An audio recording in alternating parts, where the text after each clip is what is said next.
Իսկ ով ասեց, օրինակ Ադրբեջանը այսօր Սյունիքի տակով կոմունիկացիա չի փորում դեպի Նախիջևան։ Հարցադրում եմ անում։ Կա չէ՞ այդպիսի հարցադրման գոյության իրավունք։ Առավել եւս որ կան որոշակի ինչ որ նաեւ ֆոտոներ։ Հարց է այդ կոմունիկացիան մինչև ուր կհասնի եւ այլն հարց է իհարկե արդյոք Հայաստանի ղեկավարությունը գիտի բնականաբար եթե այդպիսի բան լինի այդ ղեկավարությունը կիմանա բայց այստեղ process-ները շատ ավելի խորքային են հա հարտակին հետախուզական ծառայությունը կարող է կամ պաշտպանության նախարարությունը կարող է որոշակի հանգստացնող կամ զուսպ ձևակերպումներով իրենք ուրիշ բան են անում իրենք հակատրամաբանական ռելիզներ են օգտագործում, ասում են կրակոցը թիրախային չէ, երբ որ Սյունիքի տարբեր գյուղերի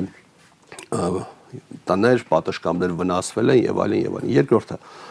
իդեպ կարծեմ Եվրամիությունը Հայաստանում քաղաքացիական դիտորդական առաքելություն ուներ, որը պետք է բարձրացներ հայ-ադրբեջանական շփման գծի անվտանգության մակարդակը հեռադիտակներով։ Ստացվում է հեռադիտակով անվտանգություն ապահովել։ Ավելին հարցրեմ, ուր են այդ եվրոպական դիտորդական առաքելության ներկայացուցիչները միգուցե Մարտունի իրանց կենտրոնակայանում զբաղվում են միգուցե այլ գործերով,